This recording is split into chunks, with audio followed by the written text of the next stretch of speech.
La Cátedra de Histología de la Facultad de Odontología de la Universidad Central de Venezuela le presenta la clase número 4 de su taller introductorio, Introducción a la Histología y a la Técnica Histológica. Al finalizar, ustedes deberán comprender qué es la histología y su importancia en la odontología y cuáles son las técnicas para la obtención de preparados histológicos para la microscopía óptica de luz clara y la tinción de hematoxilina y eosina. En esta clase veremos una reseña acerca de qué es la histología, cuál es la historia de la histología, su importancia, veremos a qué se refiere el término de técnica histológica y hablaremos de la técnica de microscopía óptica de luz clara, que es la más utilizada en el estudio de la histología y la que veremos a lo largo de todo el curso de la materia en el laboratorio de práctica de la materia.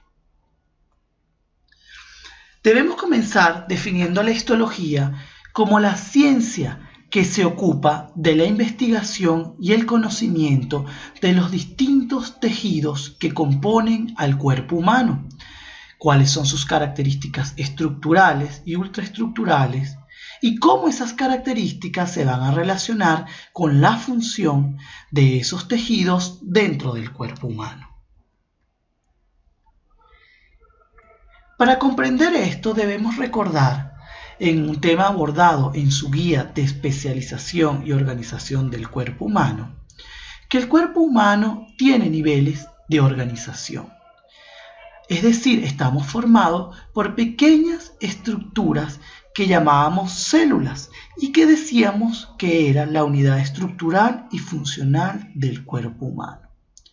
Pero dentro de esas células podemos encontrar moléculas como proteínas, como aguas, y que esas moléculas están formadas por átomos y por un nivel subatómico.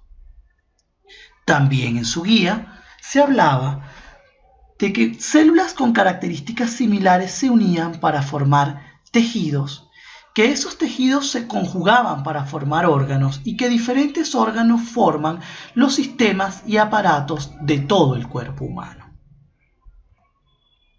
Es por esto que cada una de las materias que van a ver o de los cursos que van a ver en su primer año de la carrera de odontología va a estudiar un área específica de la organización del cuerpo humano.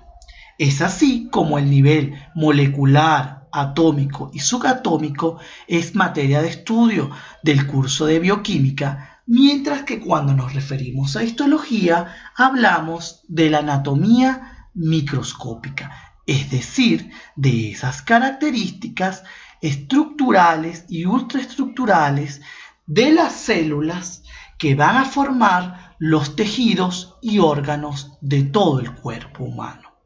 Es decir, que nosotros vamos a estudiar a través de la histología aquellas características celulares que no pueden ser observadas a simple vista. Por eso usamos el término microscópica, es decir, esas características de células, tejidos y órganos que el ojo humano no puede ver y que por lo tanto debemos emplear para el estudio de la histología instrumentos como el microscopio que permite agrandar una imagen y de esa forma ser perceptible al ojo humano aquellas estructuras que por su tamaño tan pequeño no pueden ser observadas sin este instrumento. Por último, la anatomía humana se va a encargar de estudiar la anatomía macroscópica. Cuando hablamos de macroscópica nos referimos a eso que sí podemos observar con el ojo humano sin el empleo de ningún tipo de microscopio o de instrumento que sirva para agrandar o ampliar la imagen. Entonces la anatomía humana se encargará de describir cómo se ven los órganos que forman los sistemas del cuerpo humano. Es así como la histología es el estudio de la anatomía microscópica de los tejidos normales del cuerpo. Veamos este ejemplo del sistema muscular o del aparato locomotor del ser humano. Ese aparato, como todo sistema o aparato, está formado por una célula.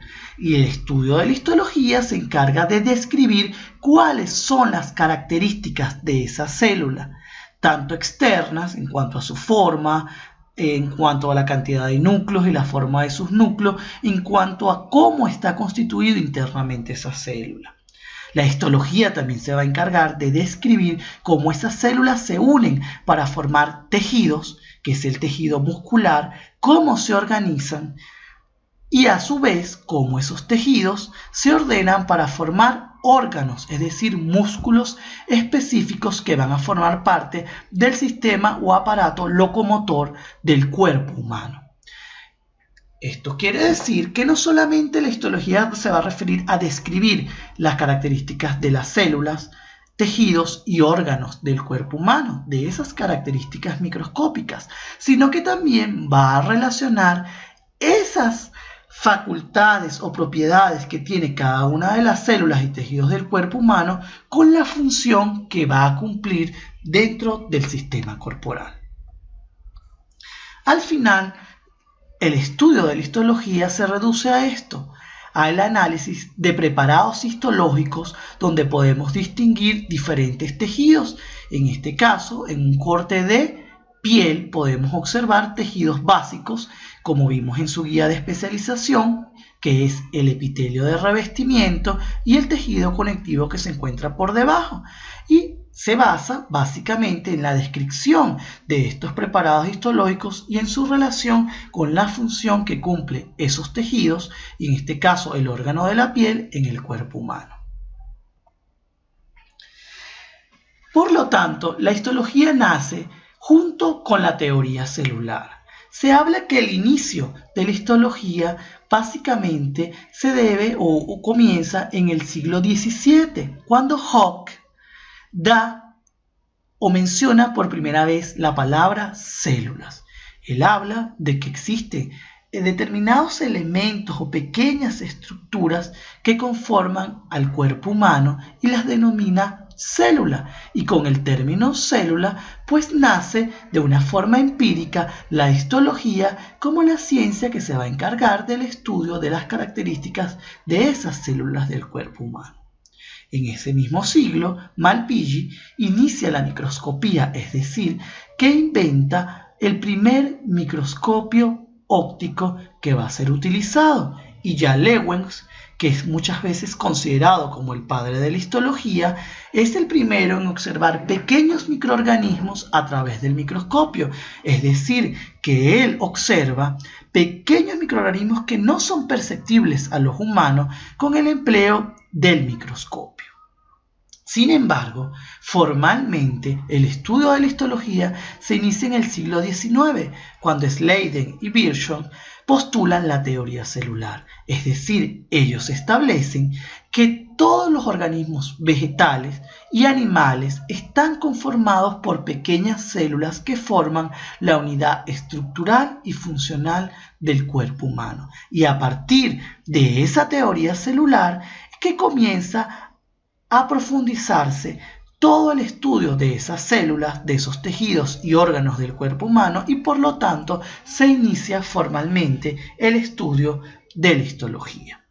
Morón, también en el siglo XIX, identifica al núcleo celular y sus funciones, y Ramón y Cajal, del grupo español, es el primero en el siglo XIX de investigar las células del tejido nervioso o las neuronas. Durante todo el siglo XX se perfeccionan los microscopios que nos van a permitir estudiar esas características celulares, tanto estructurales como ultraestructurales, para el mejor comprendimiento de la histología y de la función de cada uno de esos tejidos y órganos en el cuerpo. La materia de histología reviste de una gran importancia para su práctica futura como odontólogos y para su curso en el segundo, tercer y cuarto año de la carrera. ¿Por qué? Porque es necesario que comprendamos la estructura histológica de los tejidos normales para entender las enfermedades que pueden afectar, en nuestro caso, a la cavidad bucal y sus anexos. Así como se postula que la célula forma parte de la unidad estructural y funcional del cuerpo humano, también se postula que todos los procesos patológicos o enfermedades surgen a través de alteraciones a nivel de esas células. Y esas alteraciones se pueden traducir en lesiones como estas que podemos observar clínicamente y que nos permiten establecer el diagnóstico de la enfermedad que está afectando a la cavidad bucal de estos individuos. Pero más allá de eso, también alteraciones en estos tejidos y órganos pueden afectar la fisiología normal del cuerpo humano y por lo tanto esto produce un conjunto de síntomas que también pueden ser recabados o recogidos por el profesional de la medicina y la odontología, y junto a los signos, que son las lesiones y los síntomas, poder hacer el diagnóstico preciso de la enfermedad que padece el paciente. Pero además, gracias a entender la histología de los tejidos básicos normales y cómo se enferman, también podemos postular o proponer el tratamiento más adecuado para estas lesiones y enfermedades. Es por eso que decimos que la histología es el porqué de todo. Es decir, que a través de la histología nosotros respondemos por qué el cuerpo funciona de una forma, debido a la organización celular. También a través de la histología respondemos la pregunta ¿por qué se enferma o surgen lesiones? Es decir, porque hay alteraciones a nivel de esas células que forman parte de los tejidos y órganos del cuerpo. Y también nos responde ¿por qué tratamos una enfermedad de una forma y otra de una manera distinta? Y eso tiene que ver con los cambios celulares que ocurren y cómo deben ser tratados para resolver la enfermedad y evitar que reaparezca.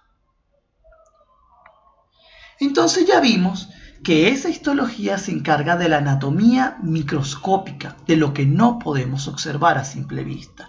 Y es por eso que es necesario que ella se ayuda de un conjunto de instrumentos como el microscopio, que le va a permitir agrandar la imagen de estructuras muy pequeñas para que puedan ser observadas y estudiadas al ojo humano. Pero para esto, la muestra de tejido que vamos a estudiar debe ser sometida a un conjunto o a un grupo de procedimientos que se denominan técnica histológica y no son más que todas aquellas técnicas empleadas para realizar preparados histológicos que van a ser analizados y estudiados a través de los diferentes tipos de microscopio. Existen dos métodos para la observación de células. Existe un método de observación directa de células y tejidos vivos a través del cultivo de tejido y la manipulación experimental de células. Y existe un método de observación de tejidos muertos, uno que puede ser inmediato o vitales, como es el caso de la sangre, que puede ser extraída y analizada inmediatamente a través de frotis, y los mediatos, que son los más utilizados en la histología y los que vamos a ver en esta clase por su importancia para el curso de histología de su primer año y para el laboratorio de esta materia que van a cursar también durante todo el primer año. Estos mediatos o procedimientos mediatos o postvitales consisten en la toma de una muestra de un determinado tejido u órgano en su procesado para hacer un preparado histológico que va a ser estudiado en un microscopio. Ahora bien, ¿qué es un microscopio? Ya vimos que el microscopio es la principal herramienta utilizada para el estudio de la histología. Sin embargo, el microscopio no es más que un instrumento que está formado por un conjunto de lentes que van a permitir ampliar la imagen de un determinado objeto o estructura. De esa forma podemos observar elementos, estructuras, objetos o células muy pequeñas que pasan desapercibidos al ojo humano debido a la capacidad limitada del ojo del ser humano para ver estructuras demasiado pequeñas.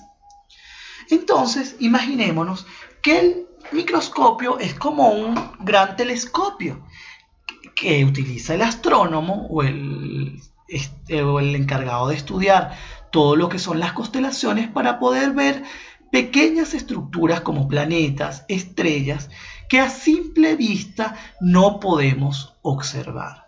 Pues igual el histólogo o el encargado de estudiar la histología es ese profesional que se va a encargar de analizar, de estudiar la anatomía microscópica de las células y tejidos que van a formar a los órganos, sistemas y aparatos del cuerpo humano a través de un instrumento que, como ya vimos, tiene un conjunto de lentes que va a aumentar la imagen permitiendo observar objetos de pequeño tamaño y denominado microscopio. Existen diferentes tipos de microscopio y a lo largo, como vimos, del siglo XX se han perfeccionado y han surgido nuevos tipos de microscopio. Sin embargo, los más importantes pueden ser divididos en dos grandes grupos, unos microscopios ópticos y unos microscopios electrónicos. Ambos tienen principios diferentes. Todos los microscopios ópticos tienen un conjunto de lentes a los cuales o sobre los cuales incide luz, diferentes tipos de luz, que permiten el aumento y la visualización de la imagen del objeto o de la estructura de pequeño tamaño que queremos observar, mientras que los microscopios electrónicos, como su nombre lo dice, se basan en electrones que van a originar o a producir un choque sobre la estructura que queremos observar y van a reproducir de forma muy exacta la forma del tejido o la célula que queremos estudiar.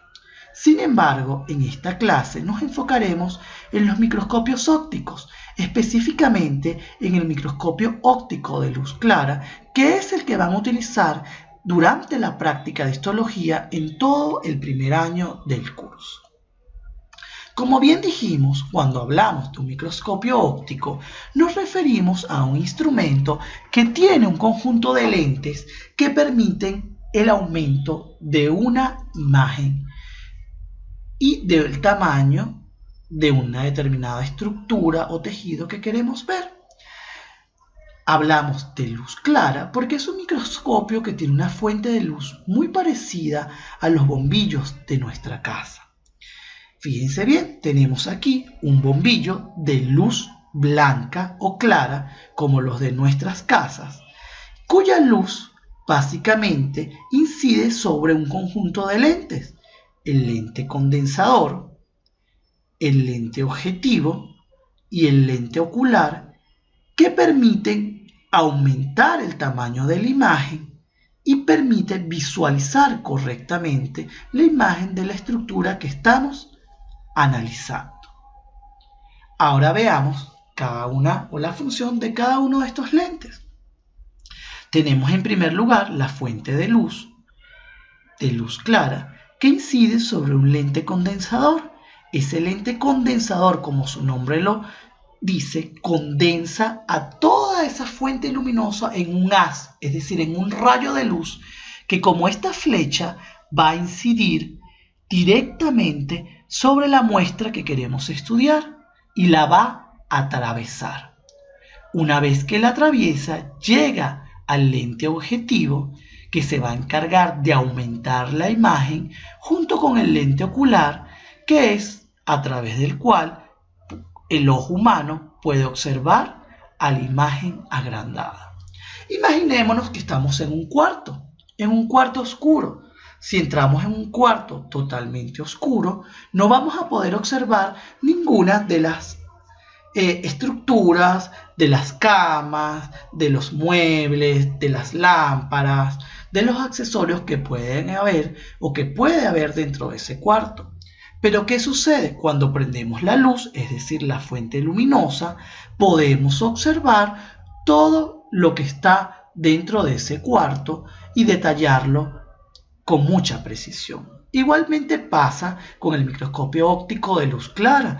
En el momento que se prende la fuente luminosa de luz clara a través del bombillo de la lámpara, esa luz va a incidir a través del conjunto de lentes del microscopio óptico y va a permitir analizar y estudiar toda la muestra o la imagen de esa muestra muy pequeña que no puede ser observada al ojo humano. Veamos este dibujo. Aquí vemos la lámpara de luz clara y aquí vemos cómo esa luz incide en el lente condensador, que es este que vemos aquí, que va a condensar o a transformar esa luz en un rayo luminoso que va a atravesar al espécimen o la muestra que está ubicado en este sitio, lo atraviesa y ese haz de luz va a llegar al lente objetivo y luego al ocular, en donde vamos a ver una imagen aumentada de una estructura que es muy pequeña. Es por eso que hablamos de microscopio óptico, por el sistema de lentes que lo forma, y de luz clara debido a que el haz luminoso que incide sobre la muestra es un haz de luz clara, como el bombillo que ilumina nuestros hogares o nuestras casas. ¿Qué nos permite este microscopio óptico de luz clara? Como ya vimos, aumentar significativamente el tamaño de una imagen. Fíjense que los humanos tienen la capacidad de percibir de forma adecuada y correcta objetos de hasta 2 milímetros de dimensión. Sin embargo, a través del microscopio óptico podemos observar objetos tan pequeños de hasta 2 nanómetros. Y ustedes dirán, ¿qué es eso de 2 nanómetros? Fíjense que un nanómetro equivale a 0,001 milímetro. Es decir, que gracias al empleo de ese microscopio óptico podemos observar estructuras de un tamaño muy pequeño. Es importante conocer, antes de seguir con la clase, que esta propiedad de aumentar la imagen de un microscopio óptico de luz clara se debe a 2 propiedades muy importantes y que debemos conocer. La primera es el aumento. Es decir, el aumento es la relación entre el tamaño real de la imagen y el objeto en valores lineales. Es decir, es la capacidad que tiene ese microscopio de aumentar la imagen del objeto que estamos viendo. Fíjense, aquí tenemos un preparado histológico y en el preparado hay un corte de un tejido o de un órgano. Fíjense lo pequeñito del tejido que estamos viendo y el ojo humano no puede, a través de ese corte, poder observar detalles del mismo.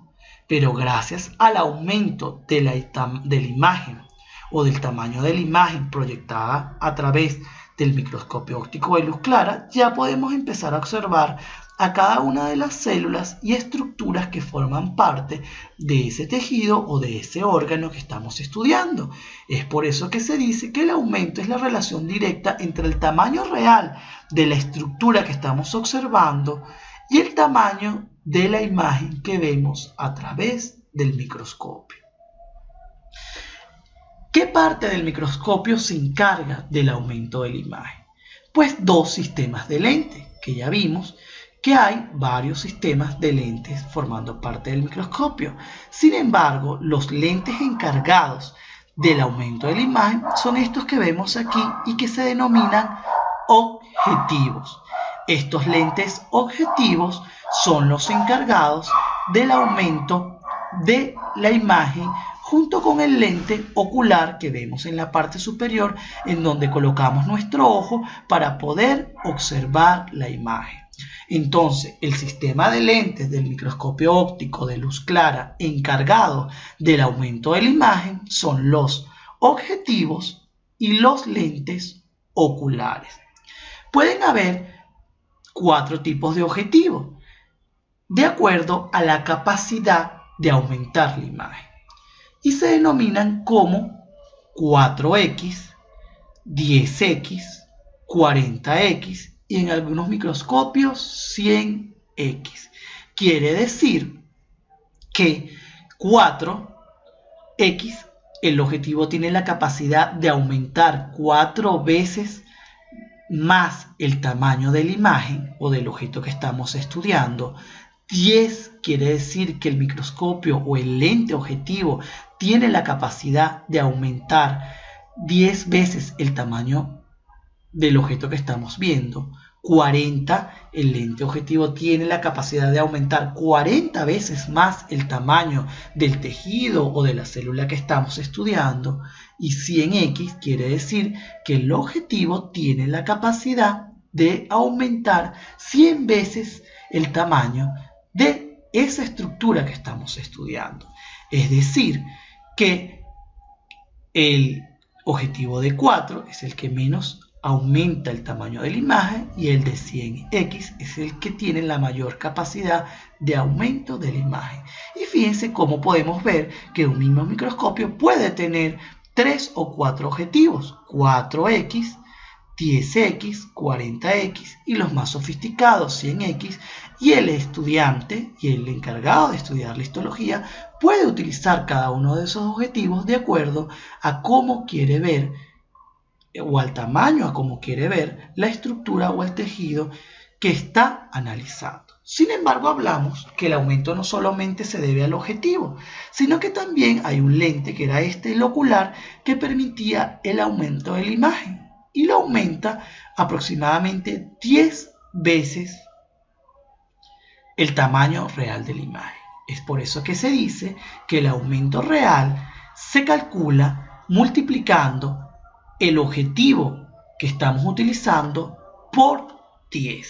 Es decir, si yo estoy viendo una determinada muestra con un lente objetivo de 4X, 4 por 10 es 40. Es decir, que estoy agrandando 40 veces el tamaño de la imagen que estoy estudiando. Si yo utilizo el objetivo de 10, 10 por 10 del ocular son 100.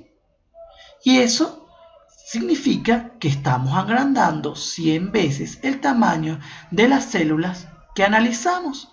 Igualmente va a pasar con el objetivo de 40, que multiplicado por 10 da 400, y el de 100, que multiplicado por el aumento de 10X del ocular da 1000. Es decir, que estamos agrandando la imagen 1000 veces más del tamaño real de esa célula o tejido que estamos observando. Lo otro que es importante reconocer es el poder de resolución, es decir, que no solamente es suficiente a través del microscopio óptico aumentar el tamaño de la imagen, también es necesario que esa imagen sea vista nítidamente, es decir, que podamos observar todos sus detalles con muy buena resolución. Y veamos ese ejemplo. Veamos el ejemplo de una foto. Si tomamos una foto y la agrandamos con la cámara o dándole la aplicación de zoom al teléfono o a la cámara con la que tomamos la foto, podemos observar estructuras y podemos observar detalles de esa foto que con el simple ojo humano no pudiéramos hacerlo, y a eso llamamos aumento. Estamos aumentando el tamaño de la imagen. Sin embargo, ¿qué sucede cuando una foto muy pequeña la aumentamos y la ponemos de una gran dimensión? Pues empieza a perder resolución, es decir, empezamos a observar la imagen de forma borrosa o muy poco nítida, no podemos observar detalles. Es decir, porque al aumentar el tamaño de la foto, de la imagen, se empieza a perder resolución o nitidez de la misma. Y eso mismo sucede con el microscopio óptico. A medida que utilizamos objetivos de mayor aumento, como el de 40 y 100x, se comienza a perder resolución. Es por eso que es muy importante que el microscopio óptico tenga las dos capacidades, tanto de aumentar el tamaño de la imagen, es decir, darle zoom o aumento a la foto, como mantener el poder de resolución, es decir, la nitidez de la imagen, de la estructura que estamos estudiando. Entonces, la resolución se define como la distancia mínima que debe existir entre dos puntos del objeto para que se visualicen separados. Y la resolución la van a dar tres elementos. En primer lugar, la longitud de onda de la luz. Fíjense que aquí tenemos el bombillo o el foco que produce una luz clara. Entonces, la longitud de onda de esa luz clara contribuye a darle resolución a la imagen.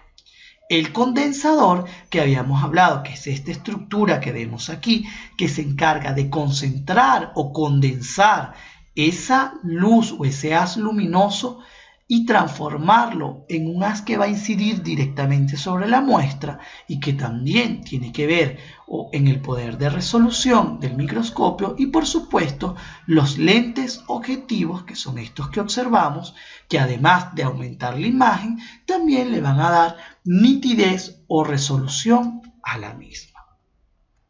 Entonces fíjense cómo el ojo humano es capaz de observar dos puntos distantes de forma separada, estos dos puntos que vemos de color rojo, cuando tienen una separación y una dimensión de aproximadamente 0.25 milímetros.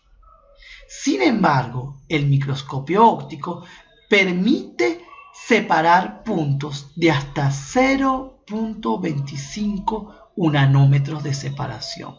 ¿Qué quiere decir esto? Que a través del microscopio óptico no solamente podemos observar con la propiedad del aumento imágenes muy pequeñas, sino también que la podemos observar de forma nítida o con una gran resolución para poder analizarlos de una forma mucho más precisa a las células y tejidos que estemos estudiando con ese microscopio.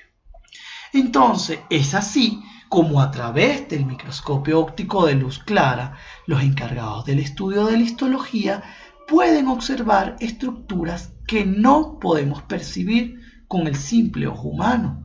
Con el ojo humano podemos ver estructuras muy grandes, como otros seres humanos como nosotros, manzanas, insectos como abejas, pequeños insectos como las hormigas o hasta el cabello. Pero gracias al descubrimiento del microscopio óptico podemos observar las células que forman parte de los tejidos y órganos del cuerpo, podemos observar pequeñas bacterias.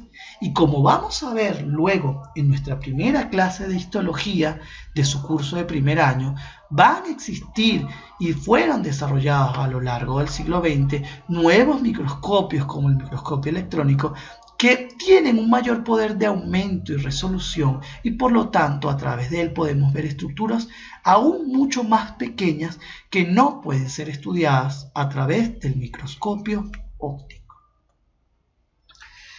Ahora recordemos y estudiemos cuáles son las partes de ese microscopio óptico de luz clara, y lo vamos a hacer de forma muy rápida porque en su primera clase de técnica histológica del curso de histología recordaremos el microscopio óptico de luz clara, sus partes y cómo debemos utilizarlo para el estudio de la histología. Entonces, ese microscopio óptico de luz clara va a estar formado por dos elementos importantes. Unas partes que son ópticas, es decir, son los lentes, que ya vimos que son los encargados de aumentar la imagen y darle resolución, como puede ser el condensador, el lente objetivo y los lentes oculares, y unas partes mecánicas que van a permitir soportar estos lentes y soportar la muestra que va a ser estudiada. Esas partes mecánicas son el tubo, el revólver, el brazo, la platina, el estativo, el carro y el diafragma y tornillos micrométrico y macrométrico. Ahora vamos a ver en este dibujo del microscopio óptico de luz clara cuáles son las partes. Empecemos con las porciones ópticas. En primer lugar tenemos un condensador o lente condensador que ya vimos que va a tomar la luz que proviene del foco o del bombillo y va a ser un haz que va a atravesar completamente a la platina del microscopio. Tenemos el objetivo, que es este lente que vemos aquí, y el ocular. Ahora veamos la parte mecánica. Podemos observar un cabezal y en el cabezal va a haber una estructura que se llama revólver. Esto se llama revólver porque permite que los objetivos vayan girando de acuerdo al objetivo que se va a utilizar. Igualmente tenemos un brazo, que es este que vemos aquí, de donde vamos a tomar al microscopio para poderlo trasladar de un sitio a otro. Vamos a observar los tornillos macrométrico y micrométrico que van a permitir darle resolución o nitidez a la imagen. Vamos a observar la base del microscopio, el foco o el bombillo y esta porción negra que es la platina, que es donde va a ir o va a estar ubicado la muestra. Fíjense que esa platina tiene un círculo o un agujero en todo el centro donde se coloca la muestra a través del estativo o un conjunto de tornillos que permiten fijar la muestra a la platina y moverla hacia adelante, hacia atrás, hacia la derecha, hacia la izquierda, para ir analizando todo el preparado histológico. Ahora, una vez estudiado someramente el microscopio óptico de luz clara, vamos a adentrarnos en lo más importante de la clase, que son las técnicas histológicas para la microscopía óptica de luz clara, utilizadas para tejidos que son blandos, es decir, para los tejidos blandos que vamos a estudiar.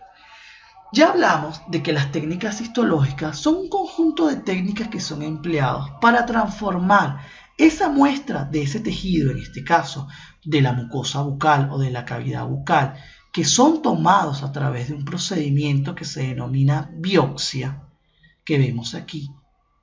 ¿Cómo a través de esas técnicas histológicas vamos a transformar este tejido que proviene de la cavidad bucal en un preparado histológico, que es esta laminilla o corte histológico que vemos aquí, que va a ser analizado o estudiado en un microscopio que nos va a permitir observar las características de las células de los tejidos que forman parte de la mucosa bucal y que a simple vista no podemos observar? Es decir, que vamos a estudiar en esta parte de la clase cómo pasamos de un tejido así, que es un tejido muerto, a través de un procedimiento mediato, y lo transformamos en un preparado histológico para ser estudiado en el microscopio. Esto se hace a través de un conjunto de pasos que se deben cumplir para realizar el preparado histológico. El primer paso, evidentemente, es la obtención de la muestra de tejidos blandos o de tejidos duros a través del procedimiento denominado biopsia. Luego esa biopsia debe ser fijada, posteriormente se deshidrata, luego pasa por un proceso de aclaramiento, posteriormente viene su inclusión, su corte y la coloración o tinción. Vamos a ver en esta clase cada uno de los procedimientos para hacer el preparado histológico. Lo primero es que una vez tomada la muestra, ella debe ser fijada, como vemos aquí, generalmente en un envase recolector de orina, con una tapa de rosca que cierre muy bien, transparente, en una solución que se denominan fijadores, siendo los más comunes el glutaraldehído y el formaldehído al 10%. Ahora bien, ¿por qué debemos colocar ese tejido que hemos extraído de la cavidad bucal o de cualquier tejido u órgano del cuerpo en una solución fijadora? Y eso se debe a que el fijador tiene como función preservar las características morfológicas, es decir, de formas, y moleculares, es decir, de estructura interna, de esas células que forman parte de los tejidos que estamos estudiando, de la forma más parecida posible a las que poseía cuando el tejido estaba vivo dentro del cuerpo humano.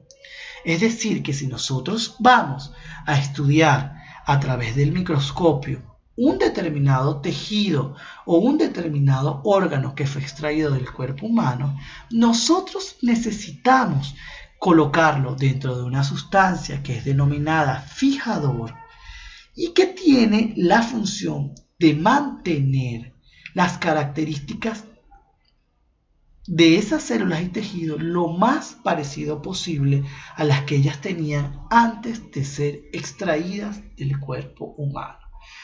Siempre es bueno recordar el proceso de momificación de los cuerpos en el antiguo Egipto, es decir, de las momias. Las momias eran preservadas con la colocación e inyección de un conjunto de sustancias que fijaban a esos tejidos que formaban parte del cuerpo de esos egipcios.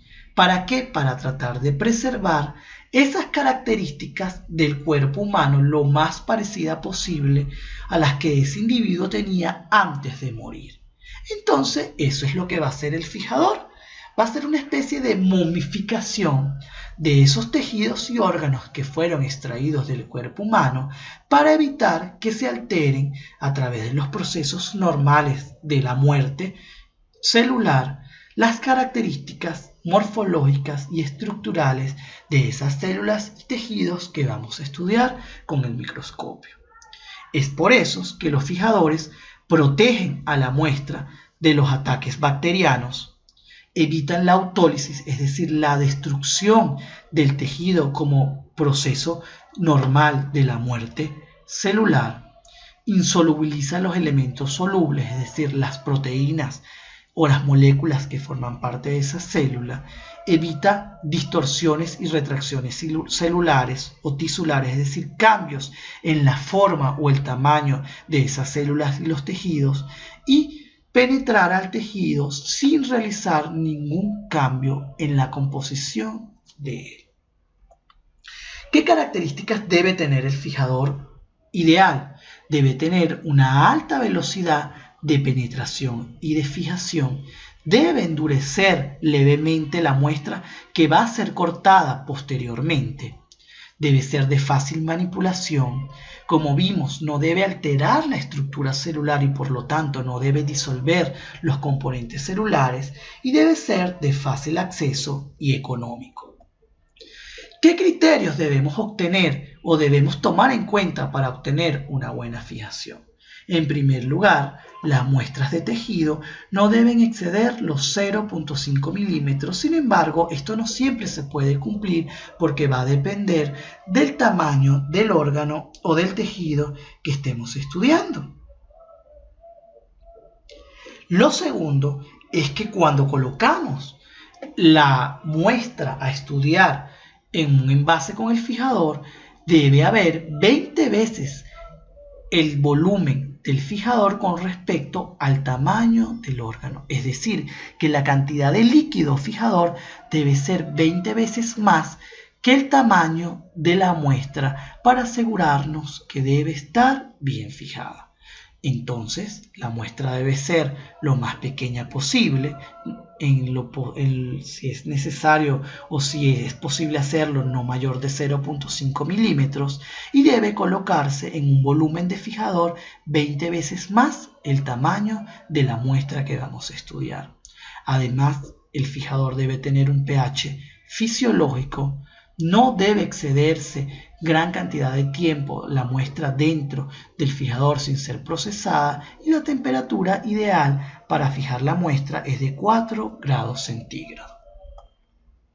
Ahora, una vez fijada la muestra, vamos a ver o vamos a pasar al segundo paso, que es la deshidratación y aclaramiento. Esa muestra que fue fijada se corta, como vemos aquí, y se coloca en un pequeño cassette. Y esa muestra cortada en el cassette va a ser deshidratada. ¿Qué quiere decir que va a ser deshidratada? Quiere decir que se va a extraer de ese tejido todo el agua que forma parte de su composición. Y esto es necesario, y vamos a ver por qué es necesario que esto ocurra o que esa muestra sea deshidratada para poder ser procesada. Ahora bien, ¿cómo deshidratamos esta muestra? Colocándola en alcohol en concentraciones crecientes. Quiere decir que esa muestra se va a colocar en alcohol o etanol al 70%, luego va a pasar a otro envase al 80%, al 95%, hasta llevar a alcohol absoluto al 100%. Esta es la muestra y una vez colocada en alcohol, el alcohol tiene la propiedad de desplazar todo el agua que forma parte de la composición del tejido u órgano que estamos estudiando y por lo tanto lo va a deshidratar. ¿Y por qué es necesario deshidratarlo? Porque es un paso imprescindible para hacer el siguiente procedimiento que se denomina aclaramiento. El aclaramiento no es más que colocar a la muestra en silol o en sileno. El silol va a desplazar todo el alcohol que está contenido en el tejido o en el órgano que estamos estudiando y va a llenar todos esos pequeños espacios dentro de esas células y esos tejidos. ¿Qué quiero decir con esto? Que tenemos una muestra que es necesario deshidratar para que pueda ser aclarada, porque el silol no es soluble en agua. Entonces, necesitamos quitarle todo el agua y a eso lo llamamos deshidratación. ¿Cómo lo deshidratamos? Colocando la muestra en alcohol. El alcohol, ¿qué va a hacer? Va a desplazar el agua y va a ocupar todos los espacios dentro de esas células, de esos tejidos y esos órganos que antes estaban ocupadas por agua y que ahora van a ser reemplazados por etanol o por alcohol. Ahora bien, ya hemos deshidratado la muestra. Ahora necesitamos aclararla.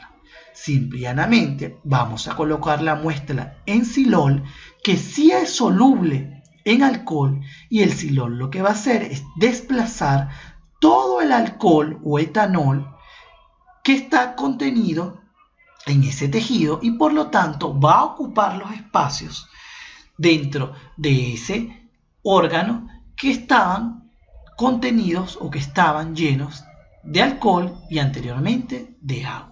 Es así como hemos aclarado la muestra, es decir, la hemos embebido o la hemos sumergido en el silol.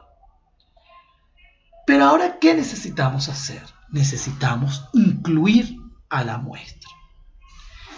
Y la inclusión no es más que colocar la muestra en algo que se denomina parafina líquida para formar a este pequeño bloque que vemos aquí.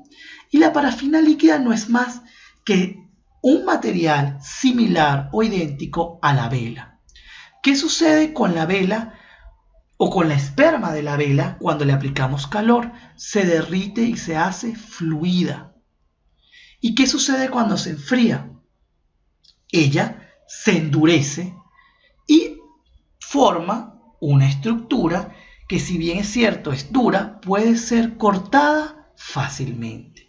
Entonces, la inclusión no es más que la colocación de nuestra muestra en parafina líquida, es decir, en esa cera que debe estar muy caliente para que pueda ser líquida o fluida, y que una vez que se endurece va a formar este bloque con la finalidad de que la muestra obtenga la consistencia necesaria, es decir, la dureza o la rigidez para que sea cortada. Entonces, la función de la inclusión es darle a nuestra muestra, que ya ha sido aclarada, la suficiente rigidez o dureza o consistencia que le permita ser cortada. Y eso se hace gracias a la colocación de la muestra en parafina líquida. La parafina es soluble en silol, es decir, que por eso se hace el aclaramiento, porque todos los espacios que antes estaban ocupados por silol, una vez que sumergimos la muestra en parafina líquida, van a ser sustituidos el silol por la parafina y va a ser conformado el bloque. Fíjense que aquí vemos donde se calienta la parafina líquida y fíjense cómo en este cartón o en este envase o caja de papel de forma cilíndrica donde existe o hay parafina líquida muy caliente, se sumerge la muestra que está aclarada en silol y esa parafina líquida poco a poco va desplazando el silol y va ocupando todos los espacios que antes estaban llenos de silol dentro del tejido y el órgano que estamos estudiando. Y una vez que se enfría, ¿qué vamos a obtener? Un taco de cera cuadrado que va a ser cortado. ¿A través de qué instrumento va a ser cortado? De un instrumento que se llama microtomo y que permite precisamente cortar esos bloques de parafina que están endurecidos para obtener cortes de espesores mínimos. El espesor de la muestra debe estar ubicado entre 5 y 10 nanómetros, es decir, que deben ser muy delgados para que puedan ser atravesados por la luz y puedan ser iluminados y observadas las estructuras a través del microscopio óptico. Fíjense cómo colocamos el bloque de parafina, que recuerden que previamente debió haber sido aclarado con silol y deshidratado para poder ser embebido en la parafina líquida y poder conformar este bloque de cera que tiene la suficiente dureza y rigidez para ser cortado muy finamente en el instrumento denominado microtomo. Y aquí observamos cómo están saliendo cortes muy delgados de ese taco que hemos preparado. Fíjense en esta foto cómo observamos el taco y vemos lo delgado de los cortes que podemos hacer a través del microtomo, que van de 5 a 10 nanómetros y que se realiza gracias a que podemos incluir esta muestra en la parafina líquida que le da la suficiente consistencia o dureza para ser cortado. Una vez obtenida esa muestra o ese corte, él se va a colocar en este pequeño cristal de forma triangular que denominamos portaobjeto, es decir, montamos ese corte, ese pequeño tajo, esa pequeña tajada del tejido que hemos obtenido a través de ese microtomo y de ese taco incluido en parafina líquida en este triángulo o en esta lámina de vidrio cilíndrica que llamamos portaobjeto. Una vez que hemos colocado la muestra en el portaobjeto, ya estamos listos para teñir. Entonces fíjense cómo a través del proceso de toma de la muestra y fijación logramos conservar los tejidos que queremos estudiar. Esos tejidos son cortados y colocados en un pequeño cassette y pasados a través de un conjunto de procesos como es la deshidratación, el aclaramiento, la inclusión en parafina líquida para obtener este bloque que va a ser cortado en un microtomo para obtener cortes muy delgados que van a ser colocados sobre un portaobjetos Y de esa forma ya estamos listos para teñir el corte. ¿Qué es eso de teñir el corte? Y hablábamos de la luz y el cuarto. Si tenemos un cuarto oscuro y prendemos la luz, podemos observar los colores de las camas, de nuestras sábanas, de las cortinas del cuarto, a través de la luz y también del color que emite cada una de esas estructuras.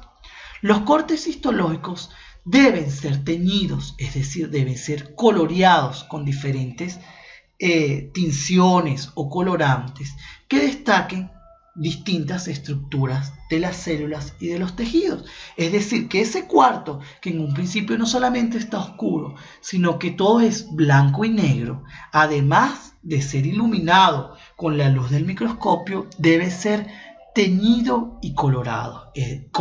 Es decir, se le debe dar color a todos los elementos del cuarto para que puedan destacarse, para que puedan diferenciarse y puedan ser estudiados, como vemos aquí.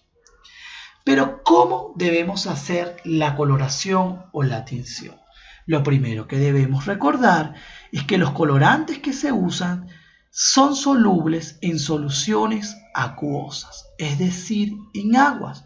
Por lo tanto, ese corte que tuvo que ser deshidratado, aclarado y embebido en parafina para poder ser cortado muy finamente, ahora debe ser desparafinado y rehidratado porque necesitamos que vuelva a absorber el agua que se perdió debido a que los colorantes son solubles en soluciones acuosas. Entonces vamos a hacer todo el procedimiento de forma inversa. Es decir, que el corte que sabemos que está embebido en parafina debe ser colocado nuevamente en silol para ser desparafinado, es decir, para eliminar toda la parafina que está dentro del corte y del tejido y del órgano que estamos estudiando. Luego, ese tejido debe ser rehidratado colocándolo en concentraciones decrecientes de alcohol y una vez que está rehidratado está listo para ser intramuestra. Y esto lo podemos hacer a través de una coloración que es la de rutina utilizada en histología denominada hematoxilina y eosina. Esa coloración de hematoxilina y eosina se basa en el principio de tener un colorante ácido y un colorante básico que va a tener afinidad por determinadas estructuras de la célula que forman parte de los tejidos y órganos que estamos estudiando. Es así como tenemos un colorante denominado hematoxilina que tiene carga positiva. Al tener carga positiva estamos hablando de un colorante básico. Debemos recordar que cargas iguales se repelen y cargas diferentes se atraen. Por tanto, la hematoxilina, que es el colorante básico que tiene afinidad o tiene carga positiva, va a tener afinidad por los componentes ácidos, es decir, con carga negativa dentro de la célula. Y el principal componente ácido de la célula es el núcleo, porque dentro de él existen ácidos, como es el ácido desoxirribonucleico y el ácido ribonucleico. Esos ácidos tienen carga negativa y tienen afinidad por el colorante básico de carga positiva denominado hematoxilina. Es así como esa hematoxilina va a teñir a las estructuras ácidas de color morado intenso. Fíjense, marcado con una flecha roja. Estos son diferentes células y vemos círculos de color morado. Cada uno de estos círculos son los núcleos de una célula que se tiñen intensamente con la hematoxilina, que le da esa coloración morada. ¿Por qué? Porque dentro del núcleo existen ácidos con carga negativa que tienen afinidad por la carga positiva del colorante hematoxilina. Aquí vemos otros núcleos celulares y aquí vemos otras estructuras de color morado, redondas, que se corresponden a los núcleos de las células.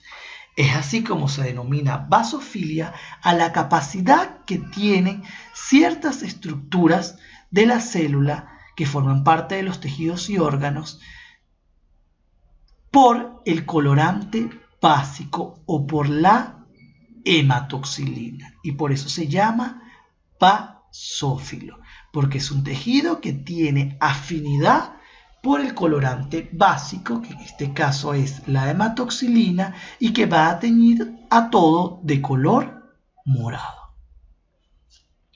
Ahora bien, el siguiente colorante tiene que ser ácido y es la eosina.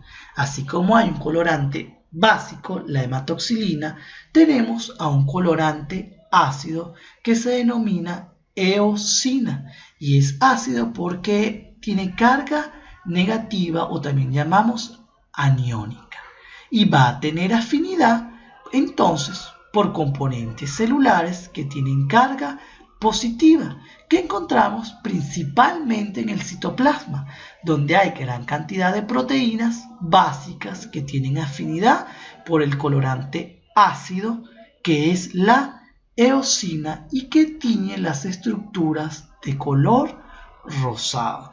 Veámoslo marcado con una flecha roja.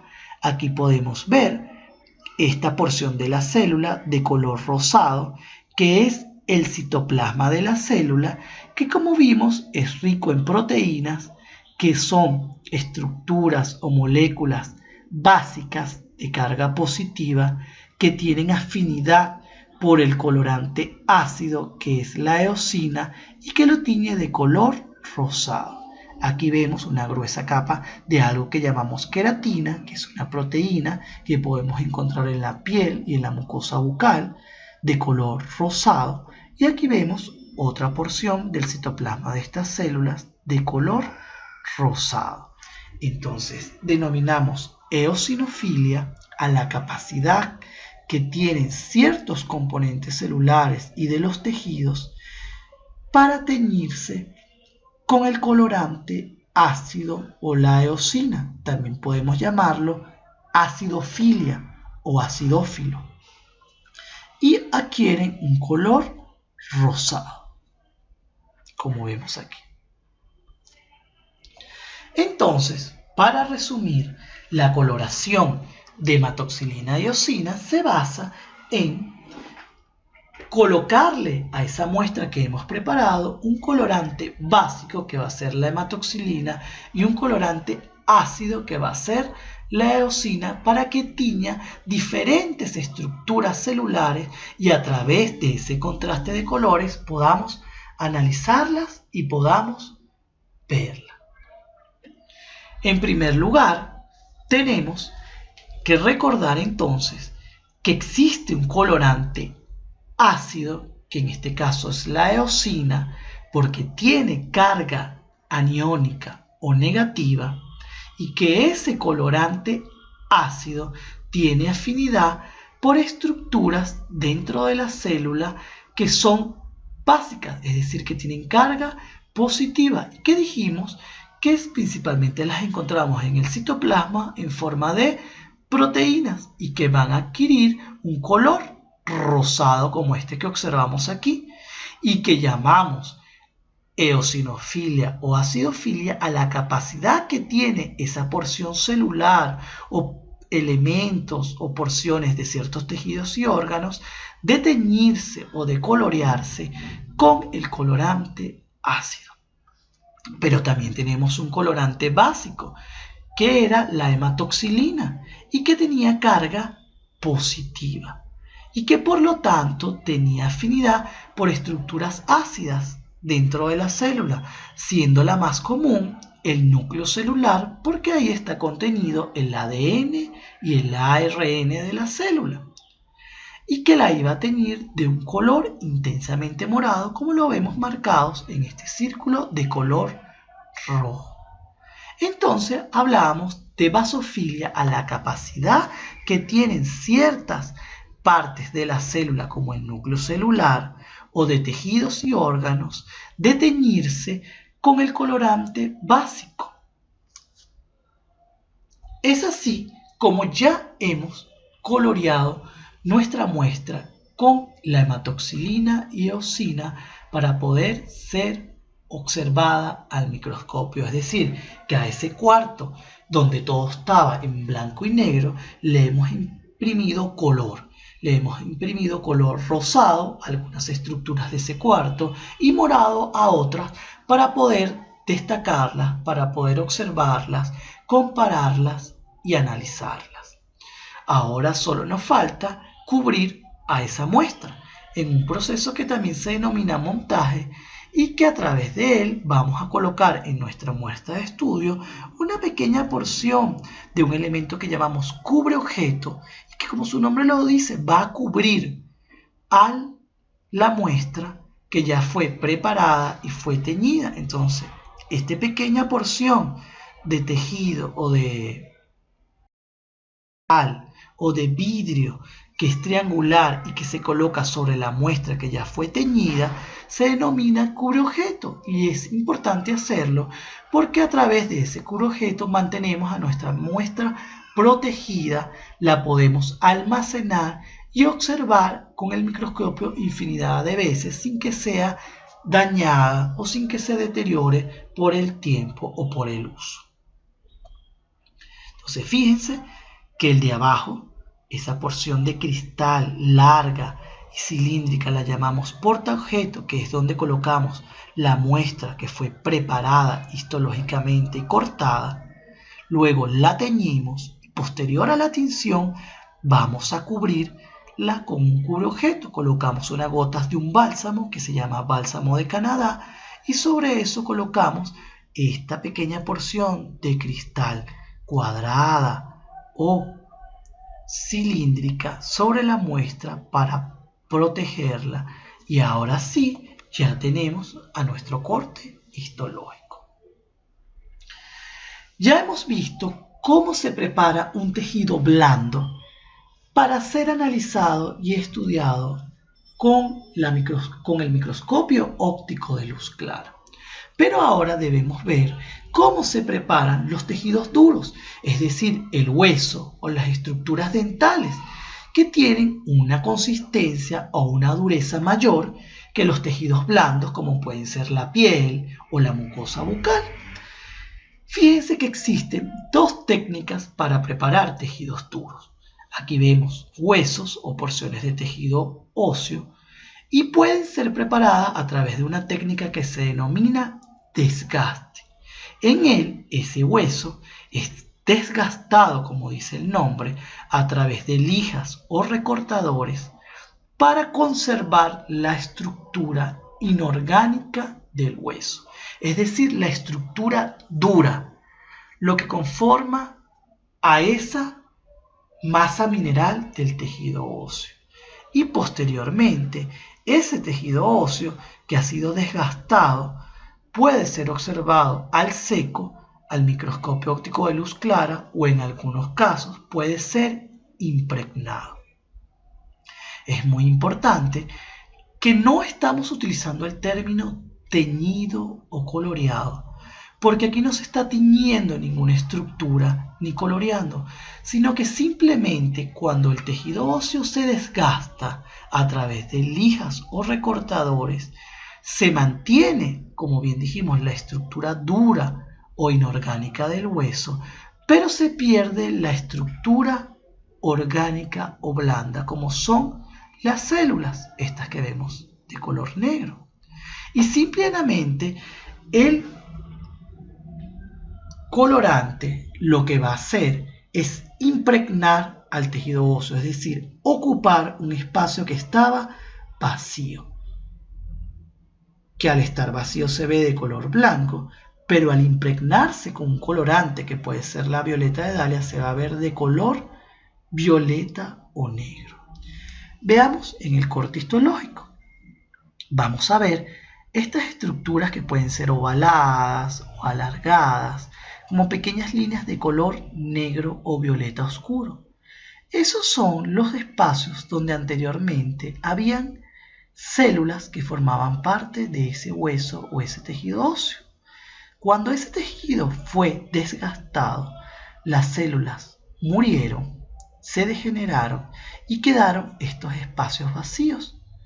Posteriormente el tejido fue impregnado y por lo tanto el colorante invadió esos espacios vacíos y pueden ser observados al microscopio óptico como estas pequeñas estructuras ovaladas de color negro o morado debido a que fueron impregnados con un colorante que se llama violeta de Dalia.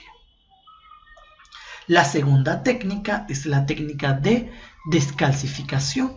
Como su nombre lo dice, el tejido óseo, en vez de ser desgastado, va a ser colocado, luego de ser fijado, en ácidos y sustancias quelantes que van a descalcificar al tejido óseo, es decir, lo van a convertir en un tejido blando. Sin embargo, cuando se descalcifica, pasa todo lo contrario que con la técnica de desgaste. Se va a perder la estructura mineral del hueso, es decir, toda esa composición inorgánica que forma parte del tejido óseo y del diente, si se está preparando diente, y se va a conservar la estructura orgánica, es decir, a las células que forman parte de ese tejido óseo o de la estructura dental que estemos estudiando. Y una vez descalcificado, es necesario ahora sí teñir la preparación a través de una coloración de rutina que puede ser la hematoxilina y la eosina. Es así como ya hemos obtenido nuestra muestra de tejido blando o de tejido duro para ser observada al microscopio óptico de luz clara y poder analizar y estudiar la anatomía microscópica de ese tejido que estamos viendo al microscopio. Como vemos, esta muestra de mucosa bucal formada por dos tejidos básicos, uno de color más morado, que al ser morado lo llamamos más basófilo en la superficie y que se denomina epitelio de revestimiento, y uno más rosado o eosinófilo que se denomina tejido conectivo. Es así como podemos concluir que existen diferentes técnicas histológicas para el análisis de la muestra que será estudiada en un microscopio óptico de campo claro y que dependerá del tipo de tejido que se esté preparando y de las estructuras que quieren ser observadas. Como bibliografía de la clase, les recomendamos ampliar toda la información en el libro de Gardner, Texto Atlas de Histología, en su tercera edición del 2007. Por su atención, muchas gracias.